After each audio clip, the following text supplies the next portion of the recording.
जय श्री राधे। हमने पिछले वीडियो में देखा था कि जब किसी जीव की मृत्यु होती है तो वास्तव में केवल उसका स्थूल शरीर नष्ट होता है। आत्मा अमर है, अविनाशी है।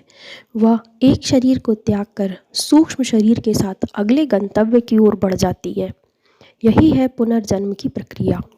आत्मा अपने पिछले जन्मों के पुण्य और पाप कर्मों के अनुसार परलोक में कुछ समय बिताती है और जब उस फल का भोग समाप्त हो जाता है तब आत्मा फिर से इस धरती पर नया जीवन आरंभ करती है। इसीलिए कहा जाता है कि जन्म और मृत्यु का यह चक्र केवल शरीर का है। आत्मा तो सदैव शुद्ध और शाश्वत रहती है। परंतु हे श्रोताओं, यह यात्रा अनंत नहीं है। आत्मा का अंतिम लक्ष्य है मोक्ष। इस वीडियो में हम देखेंगे मोक्ष का अर्थ।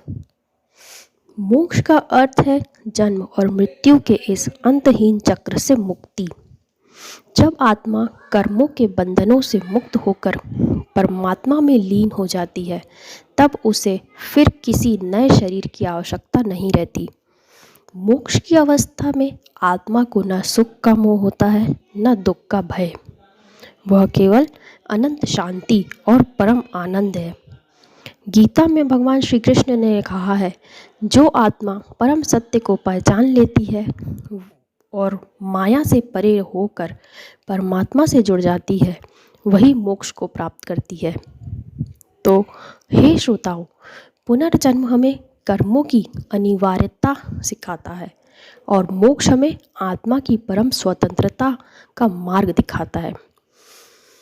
जीवन में वास्तविक यात्रा केवल जन्म से मृत्यु तक सीमित नहीं है, बल्कि आत्मा की शाश्वत खोज है, पुनर्जन्म से मोक्ष तक की अनंत साधना। Please like, share and subscribe my channel and press the bell icon.